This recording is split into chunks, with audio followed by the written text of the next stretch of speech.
They say the gods are born in the heavens, but some are born in cages. Some are born in dirt and salt, their skin too soft for the violence that awaits them. Some are born not to reign, but to suffer, so that others may believe. And he was never meant to live long enough to choose, only to be chosen. The boy was not born with a name. Not really. His name was given like a sentence, not a gift. It was carved into him by men who believed in the sacredness of hierarchy, of blood, of silence. He was selected, not because he was wise, not because he was strong, but because he was pure. That strange, cruel word people use when they want something clean enough to destroy. He was beautiful, they said. Too beautiful.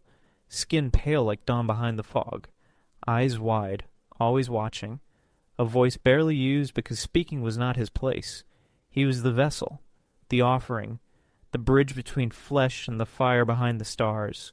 And so, when the drums began, deep, hollow, echoing across the stone courtyards like thunder in a hollow chest, he was taken, draped in silk, washed in oils, crowned in flowers that would wilt before the sun even set. They didn't tell him what would happen. They didn't have to. He had seen the other boys, the ones who smiled too much, the ones who asked too many questions, the ones who didn't return. He walked barefoot through the corridors of the gold and incense, between men in robes who pretended not to see the shaking of his legs. Women knelt as he passed, not in reverence, in sorrow, the kind of sorrow so old it had turned to ritual. He was placed upon a throne he did not want, told he was chosen by the gods, that his blood would open the gates, that his body would become sacred by being consumed. And even then, even at the edge of knowing, he still hoped they were wrong. Still hoped there would be mercy. But mercy does not live where power makes myths of murder. They began with song, the kind that rises slow, like smoke from burning paper, voices layered in harmony too perfect to be human. The boy sat still, heart pounding loud enough to drown the melody. They placed a mask upon his face. Gold, heavy, inhuman. It smiled for him. And then the priest stepped forward. Not a man of rage, not a butcher, but a believer. He spoke of sacrifice, of ascension, of light buried in blood. And then he raised the blade, not jagged, not crude, a sacred thing, beautiful, ritualistic. The boy did not scream. He knew it would not save him. What he did instead, what no one expected, was stare directly at the priest. Not with hatred, with pity. And in that moment, something broke. Not in the blade, in the room, in the idea that this was destiny. Because the boy, barely 12, barely breathing, had eyes not of fear but of understanding, as if he already knew that death was not the end, that he would become something more, not because they said so, but because pain that is witnessed, fully, truthfully, cannot die. The blade came down, and the song rose. They cut carefully, reverently, not to kill quickly, but to open him slowly, to offer each part of him to the gods who watched from behind smoke and fire. And piece by piece the boy was transformed, not into absence, into memory. The high priest lifted the heart, still warm, still pulsing, and the people cheered. But somewhere, in that terrible moment of celebration, someone looked away. Someone dropped their eyes, not from horror, but from shame, because deep inside they knew. This was not divinity. This was devouring. The boy died. Yes. His body gone. His name erased. But his gaze, that final, unspeakable look of pity, remained. It settled in the air like ash. It clung to the walls. It followed the priest in his dreams. And over time it became something more dangerous than any blade. Doubt.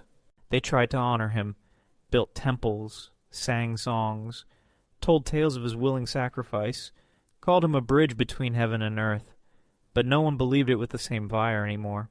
Because a god that bleeds like a child is not a god that forgives. He did become a god, but not the kind they prayed to, the kind they feared, the kind that stares back when they close their eyes, and asks, was it worth it? They called it a sacrifice, but it was a feeding, not a meal of survival, a feast of meaning. Because in this world people do not eat flesh to live, they eat it to believe. And what they believed in that night wasn't salvation. It was control. They took his body, not with hatred, not with haste, but with solemnity. His ribs were broken open like a gate, his organs placed on gold plates.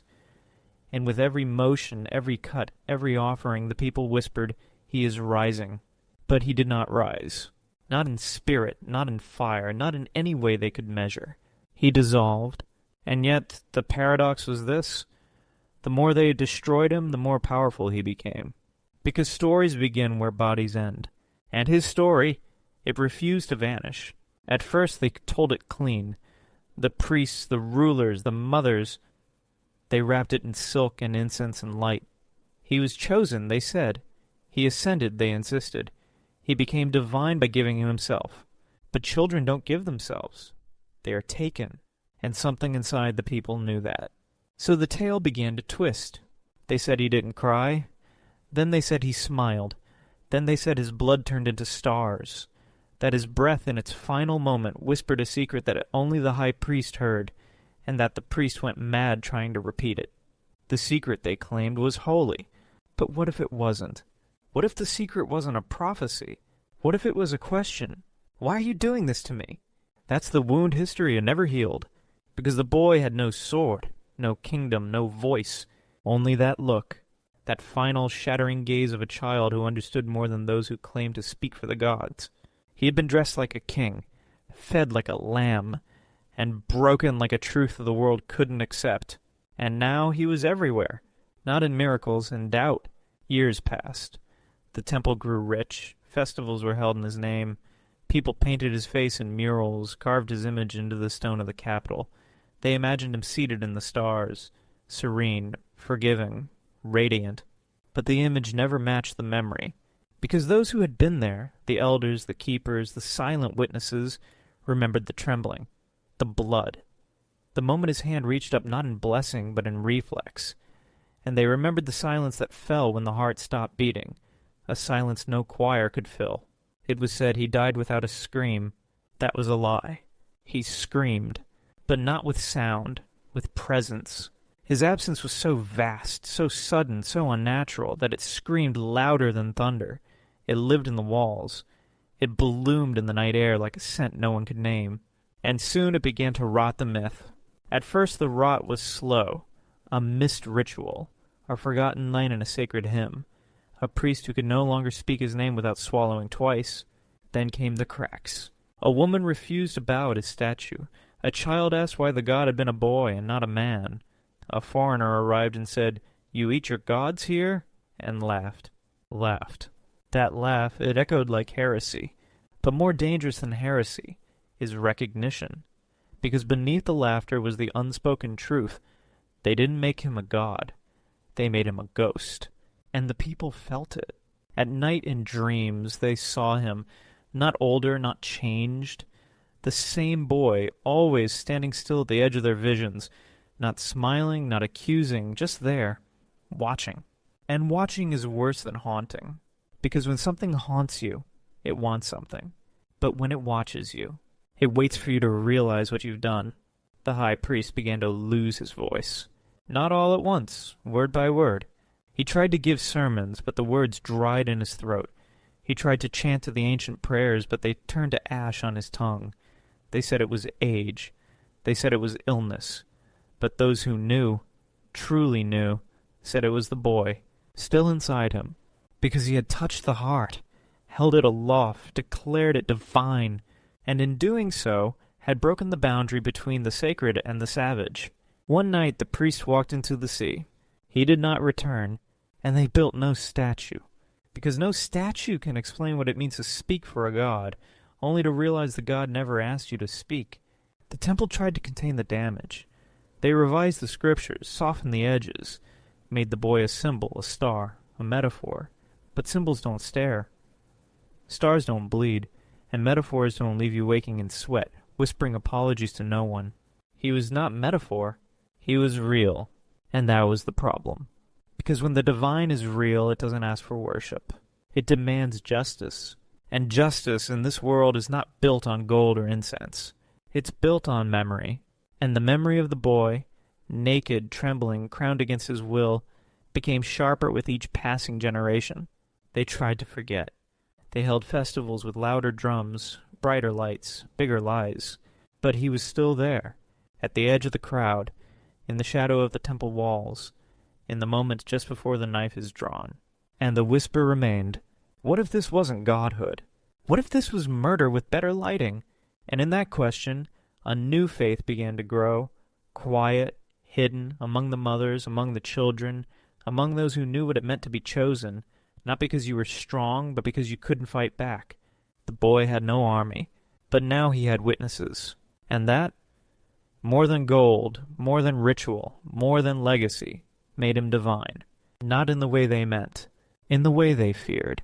The image of him remained, impossibly young, impossibly still, a boy not growing, not fading, but fixated in eternal submission. His painted eyes stared from temple walls, from coins, from offerings carved in ivory and bone.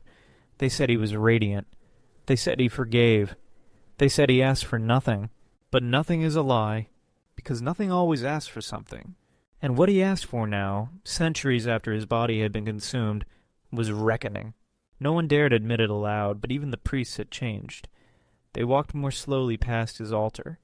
Their prayers, once thunder, became careful arrangements of breath and fear. They feared saying the wrong thing, or perhaps finally the right thing. Because there were rumors now, whispers, pilgrims who approached the statue and returned blind, a high priestess who collapsed during ritual with the boy's name frozen on her tongue, and then the dreams. All were the dreams. He was never cruel in them, just present, in a room with no walls, in a mirror that reflected nothing but his stare, in a forest where he knelt before you, not in prayer but in wait. He did not speak. He didn't have to. His very being was a question. What did you make of me? What do you worship, my light or your darkness? There was a temple keeper once, old and devoted. She cleaned his image daily, rubbed oil into the stone, changed the flowers at his feet. She had served the temple for 60 years, but one morning she was found in her chamber, eyes open, mouth smiling, hands clutched over her heart. On the wall above her bed, a single line was scratched in soot. He doesn't want this anymore. The council declared it heresy. They wiped the wall, repainted the ceiling, buried her without rite. But something had changed. Children began to flinch at the temple bells. Women started covering their children's ears during prayer. Farmers stopped planting on the holy calendar days. And the merchants, those who once sold carved statues of the boy's peaceful face, began quietly replacing them with animals, birds, even blank discs of clay. The silence was no longer sacred. It was loud. It followed everyone, because what they once celebrated as transcendence had begun to look like torment. Not his, theirs. Because when a god is born from suffering, every act of devotion becomes a reenactment. And now the people began to feel it. Every drop of oil on his altar, blood. Every grain of rice offered, stolen breath. Every prayer, a whisper into the mouth of a boy who had never agreed to listen. They had not raised a god. They had trapped one. He had not died to become divine. He had died because they could not bear their own smallness. And now that divinity had turned back on them, not with punishment, but with reflection. One by one the faithful began to feel it. Not guilt, no. That would be too easy. What they felt was mirroring. The realization that what they saw in his image wasn't holiness. It was the part of themselves they had thrown into the fire and called sacred. It wasn't the boy they worshipped. It was what they were willing to kill in order to feel clean. And now that truth stared back from every shrine. One village far in the mountains decided to end it. They gathered and carried his statue to the edge of the cliffs. They said words. They wept. And then they pushed it into the sea. They thought it would free them. But that night, the tide brought back a child. Naked, unmarked, alive. They didn't know where he came from. He couldn't speak. But he walked straight to the altar, now empty, and sat. He didn't move. He didn't blink. And when the villagers tried to feed him, clothe him, name him, he simply watched. Within days, birds began circling the temple again. The winds changed. The old markings reappeared on the walls. And the village, once brave, once wild in its defiance, grew quiet. They boarded the temple. Then they fled, because they knew now. He was not a god born from choice. He was a god born of consequence. And consequence does not die. It waits. It waits until you forget, until you rebuild, until you carve his face in gold again, until you name your sons after him, until you kneel. And then it whispers, I remember. And in remembering he became powerful, not because they believed, because they couldn't escape. And so, he became more than a boy. He became the embodiment of the price no one wanted to name, the hunger behind holiness, the guilt behind purity, the sacrifice that didn't heal but hollowed, the God who was never asked, only offered. And now, in every city, there is a quiet fear, a coldness when the wind changes direction, a silence in temples too perfectly kept, a face, young, expressionless, familiar, painted on a wall that no one claims to have painted. He is not the God they hoped for. He is the God they deserve. The kingdom no longer remembered his name, not officially, not in records, not in the chants recited by trembling priests. It had been scrubbed from scrolls, softened in stories, buried under metaphor. But in the mouths of the desperate, in the dreams of children, in the silences between rituals, he was still there. And he had never been louder. At first the temple tried to rename him. They gave him a gentler title, something celestial, abstract, untethered from blood, a god of transformation, a symbol of rebirth. They commissioned frescoes, no longer depicting his body, but an orb of light rising above the mountains. They rewrote hymns. No more mention of the altar, no more mention of sacrifice. But the people could feel it, under the marble, behind the paint, inside the incense. The rot remained, because the myth might change its clothes, but the bones stay buried in the same place.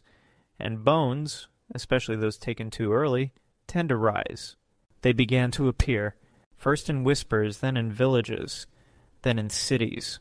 The hollow ones, women with shaved heads, men with sewn lips, children who refused to eat for weeks at a time. They wandered barefoot, robes dragging through mud and ash, eyes unfocused. They were not insane. They were possessed. But not by madness, by meaning. They carried nothing, owned nothing. But when they passed, people looked away, because their presence made the air feel thin. They claimed nothing, only that they had seen him. Not the statue, not the paintings. Him, a boy, in silence, in shadow, at the edge of the forest, at the edge of their dreams, sometimes crying, sometimes watching, sometimes simply Mandel walking away, barefoot, into nowhere. And those who saw him changed. They stopped eating meat. They stopped sleeping inside. Some plucked out their own eyes. They said, if he had no choice, neither do we.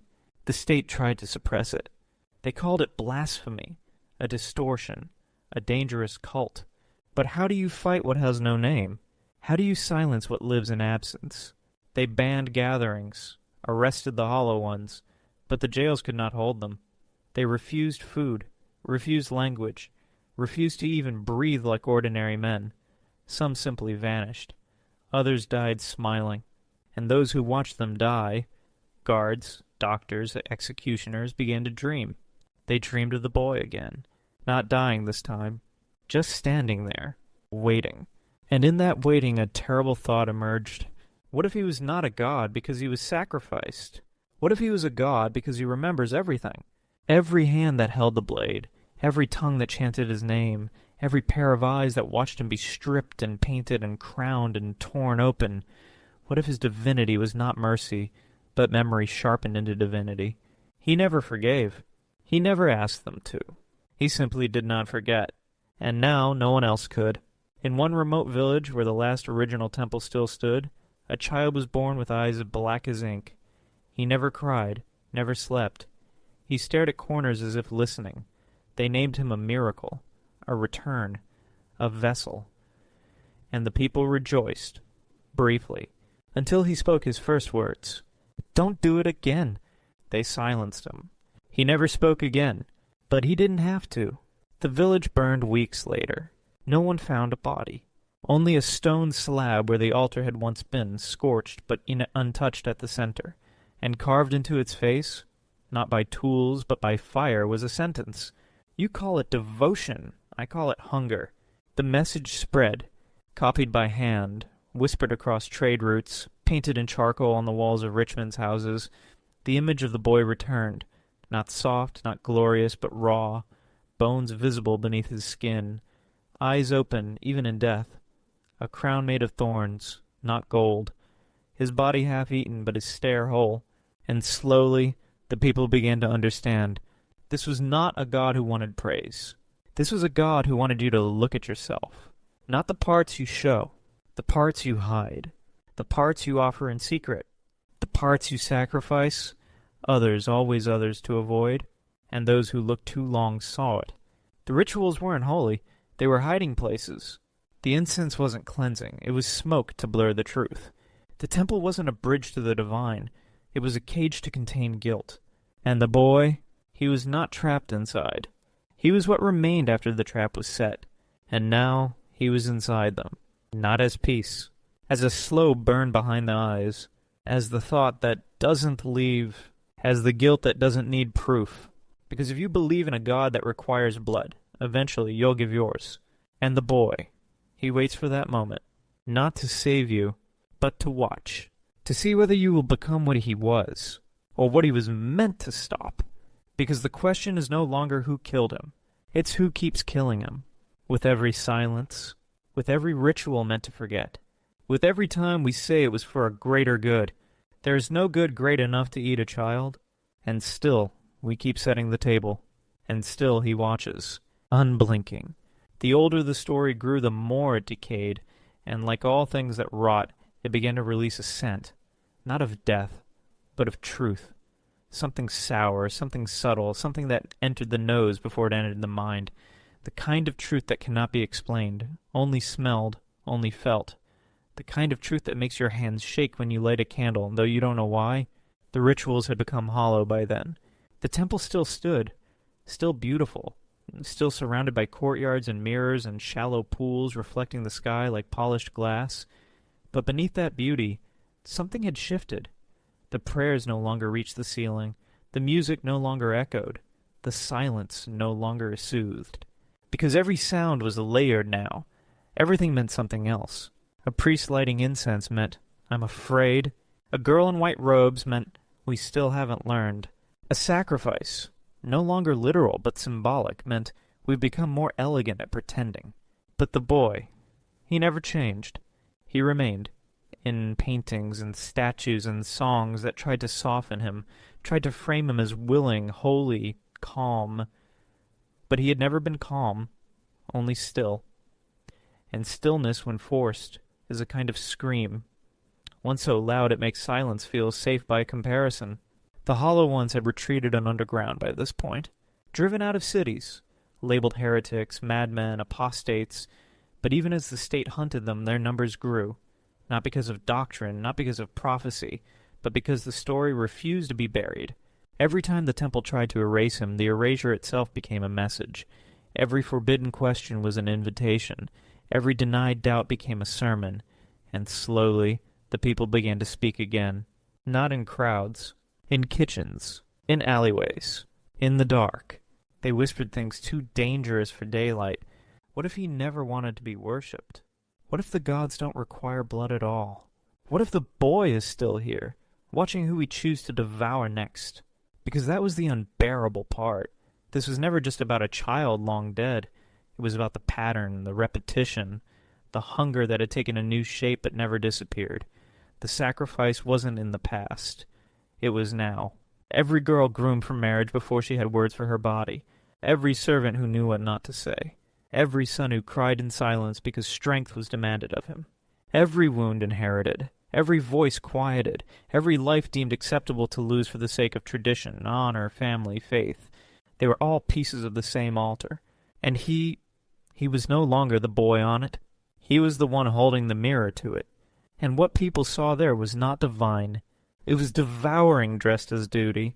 A few of the hollow ones emerged again, this time not to preach but to stand, silently, in the marketplace, in front of temples, outside city gates, their mouths sewn shut, their hands covered in ash, not moving, not blinking, just present.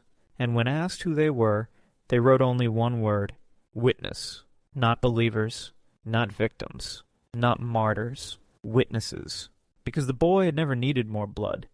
He needed eyes. He needed someone to look, truly look, at what had been done, at what was still being done, in his name, in the name of righteousness, in the name of love twisted into law. And that act, witnessing, became dangerous, because to witness is to break the spell. To say, that isn't sacred, that's a wound. To say, this isn't worship, this is repetition. To say, you're not following the boy, you're becoming the priest who opened his chest. And that, more than anything, shook the foundation of the kingdom. Because kingdoms survive on stories that protect their structure, on the myths that justify their cruelty, on silence that keeps the walls upright. And when someone begins to watch instead of obey, the whole thing begins to tilt. There is a high feast day approaching, the anniversary of the boy's ascension, a day once filled with candles and music and praise. But this year it was different. The temple was full, but the crowd was quiet. No songs, no speeches, no golden processions. Only one act. A woman walked slowly down the aisle holding something in her arms, wrapped in linen, small, tender. The crowd stiffened. The guards didn't stop her. She approached the altar. The high priest opened his mouth, but no words came. The woman set the bundle down and unwrapped it. Inside was a mirror, simple, round, cracked. She turned it upward, so it faced the ceiling, the gods, the dome of painted light. Then she turned and walked away. No words, no explanation, but everyone understood. Because what was left there, at the center of the holy feast, was the most dangerous object a sacred place can hold, a reflection. And that was the beginning of the end. Not in fire, not in blood, in remembering. The temple never recovered. Some called it collapse, others called it rebirth. But the boy, he didn't care what they called it. He wasn't waiting for a name. He had always been waiting for them to stop feeding the myth and start facing the mirror. And that mirror was still there, on the altar, on every street, inside every one of them, waiting to be seen. He was never meant to be remembered. That was the mistake. He was meant to be consumed, ritually, symbolically, and finally completely. His bones broken, his name erased, his story polished into something soft enough to be repeated without discomfort. That was the plan. But there is something about a child's death, especially one wrapped in reverence, that history cannot bury. Not truly. It festers beneath the foundations. It speaks through cracks in the walls. It waits. And when it returns, it doesn't ask to be understood. It demands to be seen. In the end, it wasn't a war that ended the worship. It wasn't a rebellion or a fire or the collapse of the temple stones. It was a whisper, a slow, inevitable erosion of belief. Not from rage, from recognition. People no longer feared the boy. They feared what they saw in him, because he had stopped being a god a long time ago. He had become a question, and questions, especially the kind that sit at the center of you humming like a wound, cannot be sanctified. They cannot be buried in gold. They can only be answered, or endured. So when the temple finally fell, not by destruction, but by a neglect, no one mourned, not out loud, not in daylight, but in the quiet corners of the world, where the hollow ones still wandered, where mirrors were still covered, where prayers were whispered not to him but for him, a new ritual began. Not of worship, of reckoning. Children were told the real story, not the clean one, the cruel one, the human one, the version where a boy was taken, dressed in laces, and offered as a bridge to the divine, when in truth he had only ever been a mirror for the world's most shameful hunger, the desire to make something sacred by destroying it. And now, centuries later, people finally spoke the words that had gone unsaid. He didn't die for us. We killed him for ourselves. And that confession did something sacred. It let him go, not forgotten. Freed, because to be remembered as a god is still a prison, still a story, still a symbol. But to be remembered as a boy, a real boy, with breath and fear and blood and the terror of knowing what's coming and the inability to stop it, that is the beginning of truth. And truth, no matter how late, is the beginning of healing. So the final altar was not a temple. It was not made of stone. It was not lit with candles. It was not written in Scripture. It was a field An open field where once there had been fire and drums and ritual. Now there was only sky. And in the center of that sky, a single tree grew, tall, quiet, full of birds and wind, and the scent of something wild. No statues, no names, just the earth reclaiming what had once been stolen. People came now and then, some to cry, some to sit, some to say nothing at all. But none of them brought offerings. They brought only presents. Because if the boy had taught them anything, it was this. The divine does not ask for blood. It asks for honesty. It asks for witness. It asks to not be rewritten. And when the last of the hollow ones passed away, it was said she smiled, not because she believed in salvation, but because she had seen the truth survive the lie. She had lived long enough to know the difference. And in her final breath, she whispered the only prayer that had ever mattered. No more altars. No more crowns. Just eyes wide open and hands that do no harm. That was the end of the cult. That was the beginning of the myth dissolving into memory. And in that memory the boy lived, not as a god, as the part of all of us that wants to be seen without being devoured, that wants to be chosen without being used, that wants to be sacred without being sacrificed. He was never the bridge to heaven. He was the gate we burned to avoid walking through ourselves. And now that the smoke had cleared, he was still there. Not in wrath, not in forgiveness, but in stillness. The same stillness he held the moment before the blade. The stillness of someone who knew, better than any priest, what the cost of being worshipped really was. The boy became a god. But he did not ascend.